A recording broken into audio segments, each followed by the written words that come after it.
Trading Nut, episode 124. Before, during, and after you enter a trade, have your journal out. You should always be aware of what you're thinking and feeling, because what you're actually trying to do is you're trying to identify specific patterns for your strengths and weaknesses so that you can start cutting down those weaknesses and you can start recognizing the strengths and double down on those. The market's going to do something. Your job is not to fight it. The market never, ever runs away. It's always there. That personal diary of trading will make you a much better trader than... I could be right about the direction, but wrong about the trade. Don't focus on the monetary side. Trying to make too much money on a trade is what I have seen killed every trader. Your losses offer you some of the greatest insight you can find into your mistakes. Relax, learn the process. Candlestick pattern trading is a freaking trap. Don't be in a rush to become a millionaire. Let the market tell you what the market wants to tell you. This podcast is not financial, trading, or investing advice of any kind.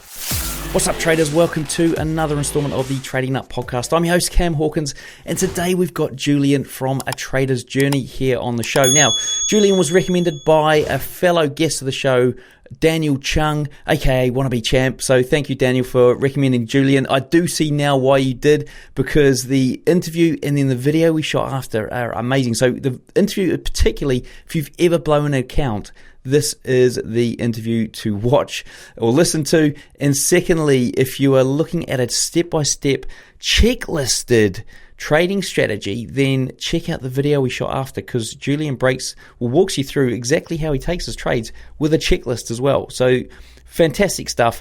Whilst you're there checking out the video, do check out the market structure video we shot with Matthew Todd. 2 parts to that, theory and practical. It's like a mini course in its own right. Please go and check that out, as well as the new crypto video that dropped this week with Linley, who was on episode 28. He breaks down not just a whole bunch of stuff in the crypto markets, and I'm talking like maybe 4 things. He also talks about the news that has been released to the mainstream media and what's actually going on behind the scenes, which you're probably not going to find out in the mainstream media. But this is what Elon and China are actually thinking, which I didn't know, and you guys will find out if you watch that video. Also, we have got still running season 3 of Trader vs. Trader. We've got the semi-final coming up very soon. I'll let you know when that hits. Make sure you subscribe to everything you can on Trading Nut to get access to that. And last but not least, I've got my Robot Builders Club free course over there on tradingnut.com. If you haven't taken it, please do take it before taking the full Trading Nut Robot Builders Club. If you do want to take the course and you're wondering what it's about building fully or semi-automated trading robots that can help you trade on MetaTrader 4 or MetaTrader 5. I'll be closing the doors soon, guys, so this is the best time to be jumping on that free course and taking that in the first instance.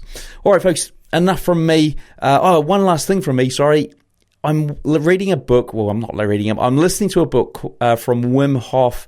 I don't know what the title is. It's something like about the Iceman. Well worth listening to it or reading it.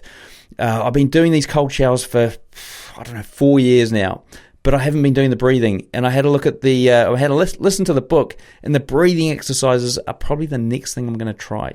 So guys, if you're looking for a book recommendation, I am always looking for one, then go and check that out, the Wim Hof book. You'll find it in the major audio stores and whatever. In fact, I'll put a link in the show notes.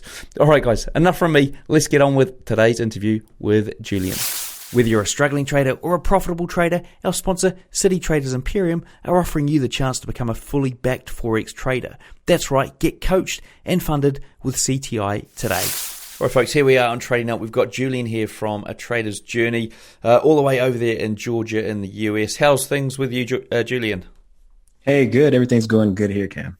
Awesome stuff. Well, as I mentioned, I've heard a lot about Georgia in the news, even over here in New Zealand, just because of the voting scandals that went on, and I think it might have been some COVID things and some riots. I don't know, whatever else went on there. How are things over there in Georgia anyway?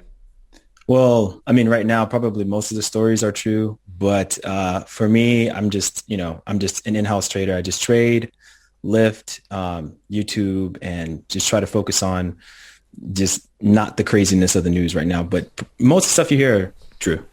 Okay, cool.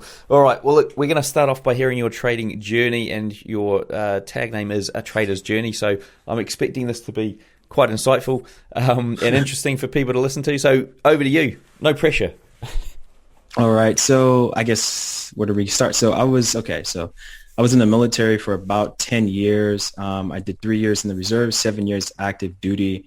And at some point in my military career, I decided to go special operations, where I did a deployment to Syria and Turkey. And I met some cool guys there. And then just before the deployment, I sort of got into trading. That was like late 2016, right? And so I started off somewhere in stocks and then, drifted over to Forex because of the appeal of the skill, basically, of just analyzing the charts and being able to just read price action as it is and make your own intelligent trading decisions based off of that. So that's what initially drove me to that. And, even while I was deployed, even while I was in Syria, I was just looking at charts. I was just trying, I had to focus on the mission, but, in my downtime, I would be like reading scalping books or reading just various things so I can be prepared for when I come back to get right into trading. Awesome. So, so you were studying trading. You were trying to get into it. What were the first books you picked up? The first one that really comes to mind is the one by Bob Vollman. It's analysis of the 5-minute price chart or something like that, like price action analysis of the 5-minute chart by Bob Vollman. And it's a really good book about price action and how price really moves on that time frame. So yeah, that was one of the first ones. And how did you sort of progress from there? So from there, I started to, as soon as I came back from deployment, I started to just basically pick up more books. I got into TradingView, and obviously I wanted to hop on the chart as soon as possible. Mm-hmm. And once I felt that, my price action knowledge had started to, pick up enough, I started, opened up my account and I started trading pretty much from then on.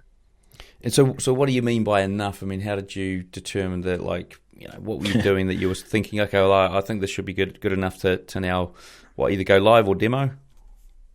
Yeah, so I went live, but I went live with just a small account because I was still wary of everything, but I was still admittedly just very eager, like I think most people are. But, quickly learned that I need to take a couple of steps back before I progress, or before I take some more steps forward, Okay, so how did you quickly realize that? What happened with that first account? Oh, definitely blown. Okay, and can you look back now and sort of pinpoint why it was blown? Yeah. Yeah, for sure. Lack of just having an edge or a system in the market, just sort of doing what I had seen on Google or what I had seen in these trading books, or what, not really fully understanding how to trade, and just sort of confusing analysis with execution. So now I really separate the two when I'm trading, so I can make up my overall trading system. And a lot of this psychological components as well, recognizing when you have, symptoms of just anxiety during a trading session, or when you have FOMO, or just sort of the things that really take a lot of experience to recognize. Yeah. Just jumping in here, folks, with a quick message from my sponsor, Sage Strategies. Now, you might already know the boundaries of trading are expanding faster than ever, but you may not know that there's still time to take advantage of these opportunities. With my sponsor, Sage Strategies, you can instantly access institutional-grade algorithms that have been robustly tested by their team of experts. Their strategies provide fully automated responses to market opportunities in real time, which allow you to trade beyond human limitations. Go and check them out at sagestrategies.io or click the link in the description. Okay, and so first account blown, what do you do next? Well, I take a step back because that was a real shocking experience, just because, it went so fast. But luckily, I still had a job in the military, so I start to just practice and pretty much just practice until I can think that I had something again, and then eventually opened up another account, basically. And after that account, that one thankfully wasn't blown until maybe a few more months later. So that one survived. But so 2 accounts blown, and then after that account was when things started to pick up a little bit. Okay, so when you say you thought you had something again, what can you go into details of what that was and what gave you the confidence? Sure, yeah. So I guess after every defeat, there's kind of I guess I don't want to say hard-headed, but I come from a military background, and you can't just quit, or you can't just stop just because it got difficult. And so I really, really wanted to master this thing. So I started to look at how I could, develop my own trading style, I started to look at the charts and I started to see what patterns I could start to uncover that I can use specifically. So I went into different time frames on specific pairs. So like Euro USD, I remember I was trying to scalp Euro USD from the 5 or the 15 minute using just, simple pullback strategies. And I remember looking for specific patterns within pullbacks, like double bottoms or double tops, because at that time I didn't really know about fractals, but if you see any type of reversal pattern on the lower time frame in an overall higher time frame direction, it's really an indication for uptrend movement. So I thought that like those small things was going to make me profitable, but I still hadn't really mastered trade management, risk management. I was entering a lot of trades impulsively, like I know a lot of traders do. So break of structures I found were very ineffective for me as a trader, where you would enter on the smaller time frame as price breaks a higher or low. And so as soon as I felt like I was starting to understand those simple concepts, I was gaining the confidence, like when I could break a chart down to the smaller time frames, when I can explain it easily to others, like in like the chats on TradingView or like to my friends who were trying to understand trading. I thought that I had really had something, but there's still, that was just scratching the surface. Right. So you thought you had something, blew that account eventually. What clicked after that? So actually, after that, I had started to get out of the military. So it was a sense of urgency for me to like take it seriously, do it professionally, or fail utterly.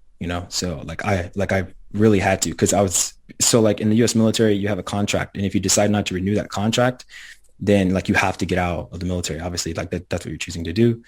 And so I decided I was going to go to Thailand the beginning of 2019 and trade full time, or at least work more on my trading as I was getting out. So I really had to, like the pressure was on, which, in hindsight, it was probably not the best move, but I was willing to risk that more than I was willing to stay in the military, basically.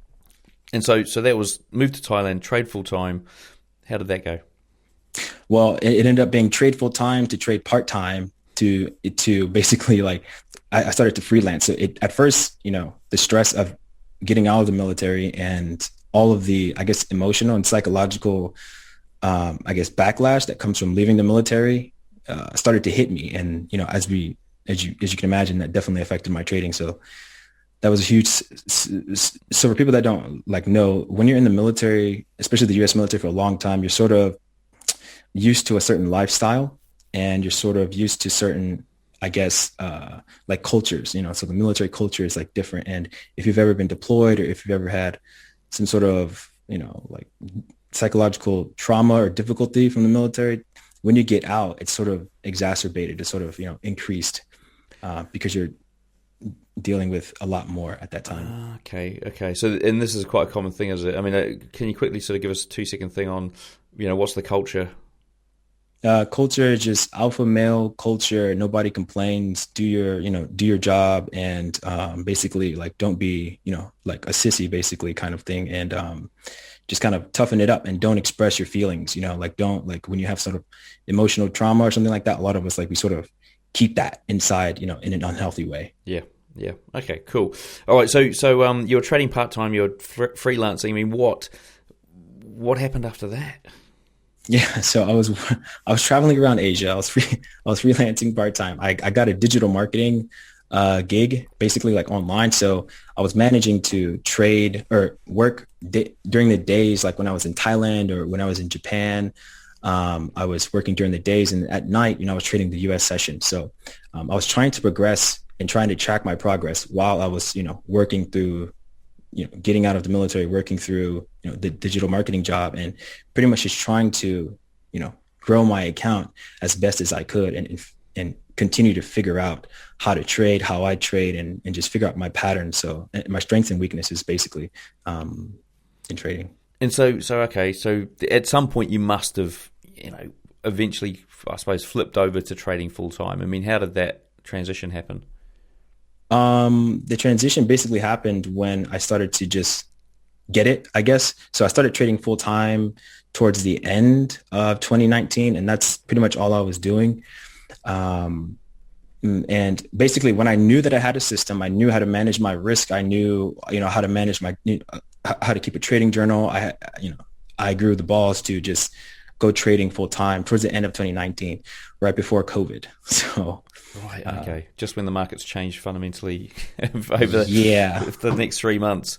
Okay, and so you went full time, right? So it's been about a year now. What can you tell us about going full time versus part time? How's that sort of? How have you found that?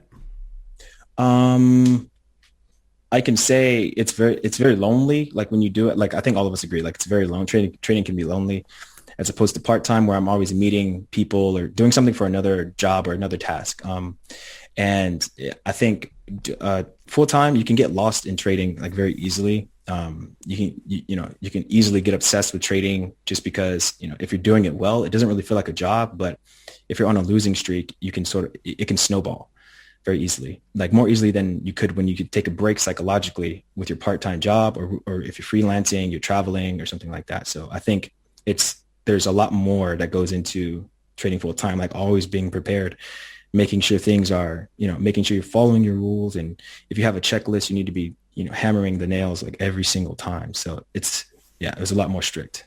And from a sort of monetary point of view, I mean, how much, without obviously going too much into your finances, but how much was sort of enough of a cushion for you to go, okay, well, I can happily go full time and not have to sort of be too stressed about the finances?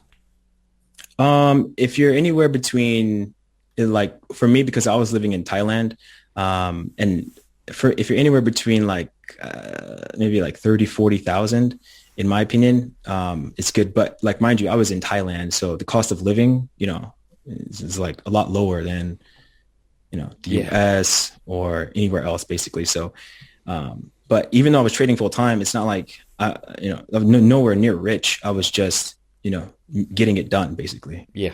Yeah. Okay. Cool. All right. So that does help going to a country where the cost of living is much lower, and I suppose that's that whole sort of like digital nomad, 4-hour work week kind of lifestyle. The Tim Ferriss thing that he put out there years ago. In fact, it's almost exactly like that, which is brilliant. So, okay. So you're a year into your journey now. What have you learned so far? Oh, so much. I've learned basically with trading. Like the first rule is trading is not going to make you happy. Happiness is going to bring good trading. Obviously I learned that the hard way, and meaning like, don't expect, trading to try to solve your financial issues or, whatever issues you have with your finances, because it's just going to make it worse. You need to sort of fix those things beforehand, make sure you have a healthy social life, healthy, like mental state, healthy, overall physical body. And that sort of brings in like better trades, better trading days, weeks, and months. And let's see, just always being prepared, always making sure that, you take it serious. Like you have to take it seriously. Don't focus on what everyone else is trading. You just focus on where you're at and where you are trying to be and the next steps to get there. And so you've sort of talked, well, you told me before the show that you're currently in the US and you're planning to head back to Thailand again. I mean, do you see that having a negative impact on your trading at all, just with the upheaval of the social circles that you're in now and the routines that you've got? That's actually a good question. I'm suspecting it will be, just because, here I have a very positive family environment, which does help my trading a lot, but I feel like it's something I need to do. And just because it's going to be difficult doesn't mean I shouldn't, challenge myself and go for it. But definitely I do see things like homesickness and loneliness being a challenge, like I have to overcome, because that was the challenge last time as well. And also looking for a positive circle of people or other traders that I can continue to learn and grow from. So, it's just, to me, I just see it as more challenges just waiting for me. Awesome. Right. Well, look, let's dive into some stats around your trading. Like, so how many trades are you taking in a week? Typically a week. So right now I'm doing a 1 entry per day rule. So we could say up to 5 for day trades and then 2 for swing trades. And day trading, I mean, what timeframes are you focusing on or drilling down from? So my analysis phase will come from the hourly. So like I'll do an overall market structure just to make sure everything lines up. I want to see if like what is trending, what is in a corrective market structure, what's in some sort of distribution or accumulation area. And then I have a checklist for my actual strategy. So once my analysis can line up with my execution, then I can trade. So the execution will come from the hourly, and I'll have requirements that need to be met on the hourly first. And then my entry time frame would typically be my 15-minute, but they can sometimes still come from the hourly. It just depends on how much risk is at that time when the entry candlestick signal comes in. Okay, cool. And what about the winners? How many winners are you getting, and the risk to reward on those? So right now the strategy is sitting somewhere around like 65% for winners, but so around 20 to 30% of the trades will be losers, or like 25 to 30 something percent will be losers. 20 to 30% will be like big winners, 3R and up. And then the rest will be like break evens, but with those break evens at 1-to-1, I take half of my profit off. So those break evens actually make up a significant portion of my actual profits. Okay, right. And the sort of maximum R that you've got in one trade, how big has that been? 5-6R. Okay, cool. All right. So, and what instruments are you analyzing? So, all forex pairs, and I've just recently cut out odd NZD and Euro CHF just because I've deemed them as unprofitable for me in my system. And currently looking at developing this index strategy this index strategy using divergence and fake outs. Okay, cool. And what does your typical trading day look like? So my typical trading day, so fitness is really important to me. So in the mornings, usually the first thing I do is I make my bed, and it's just something that starts my, like my trading day. And then I'll go out and I'll either go for like a walk or run, something with cardio, or I will switch it up and I'll do stretching or something with like lifting weights or calisthenics or something like that. So making sure that I'm physically prepared for the trading day, performance wise. And then mentally, I go over my goals. And this is like the most important thing because it sort of helps realign myself with why I'm trading. And it's important that I do it every day. So I go over my goals every single day. And then after that, typically I'll either look at like my best trades just so I can remind myself what they look like. And then I'll go through my analysis. And since I'm, live streaming on YouTube, I have to prepare everything to make sure that everyone, knows when I'm going live and stuff like that. Awesome. And so in the beginning, you obviously have the military background, but what do you think made you different from other people out there who are struggling to make this work? I just, I don't want to say I don't know when to quit, but like I went through the toughest of hells. Like, so for me, I'm just always looking to get past the next barrier. So I don't ever see myself as, giving up or stopping or quitting. I just look for how I can overcome the next obstacle. Whereas I think a lot of other people, they get discouraged very, very easily just because they haven't had that, they haven't been through like the gutter in life, I guess. So I think that's sort of sets me apart. And so if you're a retail trader, like with a day job, which you have been, what steps would you recommend somebody start growing an account? Start growing an account. If you have a day job, I would first recommend find a strategy that's profitable and study it, right? Study why it's profitable, study, just study what you think makes it profitable and how you can use it and tailor it around the times of your day job, right? And making sure that whenever you're trading, just don't let it interfere with your regular daily life. Don't let it cut into your sleep time. Treat trading as something like an extra treat in your life, and don't expect a lot from it because then ironically, you'll get a lot in return. And it's good advice, actually. I had not heard that on the show to date, which is like, don't, most, a lot of people say, you got to do, 18 hours a day on the charts, blah, blah, blah. And I think if you're going to try and cram a lot in, then possibly that's the way to do it initially. But I like that. Just, give it a space, but don't let it overrule everything that you're doing. So thinking about a price chart, what things would you recommend somebody go away and, focus on if they're going to start looking at a price chart and trying to figure stuff out? Yeah. So, first of all, don't like, if you're going to focus on the price chart, only focus on the price chart. Don't worry about the news and start to learn about market structure, meaning just like how price trends tend to move, how, what sort of patterns sort of appear after a certain movement, because then after that, you can start to actually map out scenarios before your trades even happen, so you can say, price has broken the structure. So it can either, and maybe you have a bullish bias. So you'll say it can go this way, or this way. And if I'm wrong, it'll go this way based on price action. And then I would also look into fractals.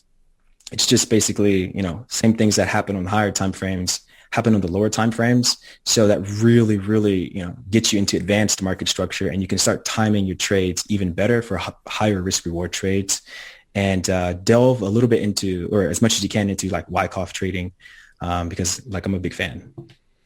Yeah, cool. And guys, just so you know, Julian's sort of not saying, and this is what I thought when you said fractals initially, there is a fractals indicator. He's not talking about that. He's talking about the fact that the market is fractal, i.e. what happens higher time frames will also happen on lower time frames. Right. So I was thinking, you found fractals, you found the fractal indicator. What are you doing with that? Okay, so thinking about a trader's mindset, do you have any special techniques you can share with us? Yes. So always be aware of your emotional state. Like, try to train yourself to be aware. So this comes from meditation, right? So before, during, and after you enter a trade, have your journal out. You should always be aware of what you're thinking and feeling, because what you're actually trying to do is you're trying to identify specific patterns for your strengths and weaknesses, so that you can start cutting down those weaknesses and you can start recognizing the strengths and double down on those. So when you notice, okay, every time I'm in this trade, I lose, 2% of my account or whatever, it goes against me. And these are the precursors. So I'm starting to feel anxious and I'm thinking about, I really want to get in this trade, blah, blah, blah, blah. So once you see those start to come up, you can at least recognize it and stop. Same thing, conversely, with the strengths, you'll know, hey, today I'm feeling really good. I listen to whatever song and I'm feeling really happy. And I'm also, I'm really in tune with the market. I'm feeling the analysis. And today was a good day. So the result was, I got a positive gain on my account, got a positive return on my account. And you can start really like optimizing yourself to your strategy. Awesome. Now, if there was one thing you recommend any retail trader spend the next month mastering, what would it be? Yourself. You have to you have to learn you. Many people, I think, they go throughout life not learning like their own like psychological patterns, emotional patterns. And they think that, just because they understand what a break and retest or reversal pattern is, it's going to make your money, when in reality, it's just understanding yourself, meaning like understand when it's a good day for you to trade, it's a bad day for you to trade. And you'll know when it's going to be like, you can pretty much expect that you're going to make profit that day. The more you understand yourself, and trading is really going to help you in your life if you take it seriously and you're trying to get better at it, because it's going to force you to actually make yourself better and happier, basically. Yeah, it's interesting, and because this is something I've struggled with for years, is just trying to work out like, is this a good day to be trading or not? I've struggled with it, and just the other day I sort of was in a trade, and I think my confidence level was up. And that's what it was. Whereas instead of me like going, is this trade going to turn south or is it going to go sour? I was like, come on, you're going to get to that level. I was confident. Yeah. I was confident in the trade, in the position, and it hit take profit, and it was like, man, that was a completely different feeling than like a more negative feeling, which I've had, before, where I'm in a trade like, oh, I can't lose this one. So I'm like, mate, maybe I need to be in this mindset a lot more when I'm actually placing trades, which, how do I reenact it? I don't know. But one thing I did do was a recommendation from a past guest. It was the Earl Nightingale, the secret strategy or something. The Martingale or whatever? No, it wasn't a strategy at all. It was like the so I can't remember the name of it, but it was like an audio thing on Spotify for free, half an hour thing. I listened to it and I was like, for the next probably week, and I've done it twice now, things just like everything started going well, and I was like, damn, that's got to be it's like the hidden secret or something like that. I can't remember the name of it, but you'll find it if you type in Earl Nightingale, EARL, and it'll be up there on the show notes. And so, guys, you would have heard me talk about this probably in a previous show. So, yeah, definitely worthwhile having a crack at it and listening to it, right now, and then trying to apply some of the things that that they actually sort of came up with. Right, so we're going to jump into the quickfire round here, Julian. So some of these are quick, some of these aren't. First question is, how long did it take you to go from trading newbie to consistently profitable? About 2.5, 3 years. What's your favorite entry setup? A simple break and retest with entry on the lower time frames and using hidden divergence. What strategies do you use to exit or manage trades? So right now, I just simply take 50% at 1R and I let the rest run to market structure, but it has to be at least like a 3R profit potential. What's your recommended trading book or resource? The Daily Trading Coach, 1,000,000% recommend it. And is that a book? Yeah, that's a book by Britt Steenbarger. Yeah, and it's invaluable, just amazing. What's your preferred broker and trading platform? Well, I mean, I'm in the US, but so Oanda, basically. So, Hey folks, ever wonder what broker I use? Well, I use Hanko Trade. It was a no-brainer because I was looking for a broker with good trading conditions and one that wouldn't restrict my leverage. Now, by joining Hanko Trade, I've also cut down my trading costs significantly with their super low commission of just $1 per 100K. You can learn more at hankotrade.com or just click the link I've put in the description. Walk us through your worst trade. Oh, okay. So I was in Euro USD. And I remember this was maybe 2018 or something like that when the market was just kept falling. And at some point I was thinking, man, this thing has got to go up. It's got to go up. So I was, in that mindset of not really having proper entry setups. And, one thing led to another, move my stop loss, and I just kept moving my stop loss and I just kept moving my stop loss.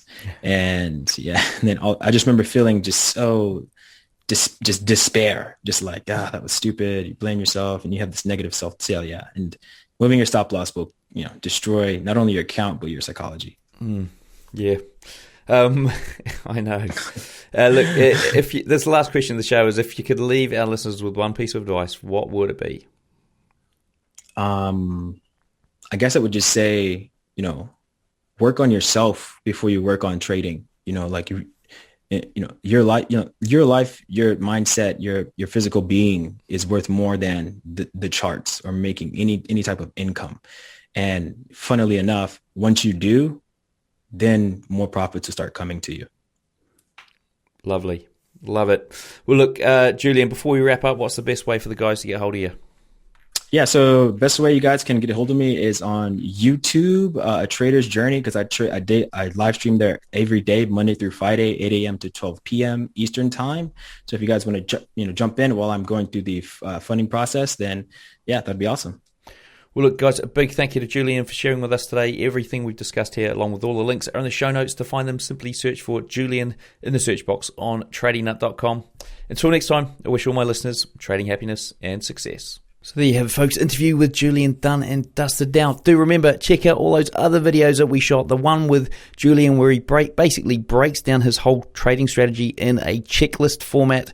And it's a doozy of a strategy as well. So you've got to go and check that out. As well as the part 2 of the market structure video from Matthew Todd, the crypto video from Linley, Trader versus Trader when it comes out. And remember, grab my free course at the Robot Builders Club before thinking about automating some or all of your trading whilst I'm still taking on new members. All right, folks, thanks for watching. Oh, last but not least, remember that book as well. So the Wim Hof book as well, if you do want to find out all about the special breathing techniques to either enhance your sporting life, your just physical health in general. What else? Inflammation. I've told about 3 people personally about it to try and fix their inflammation problems as well. So guys, you've got to go and check these things out. Please, I urge you to. Until next time, have a great trading week and I'll see you in the markets.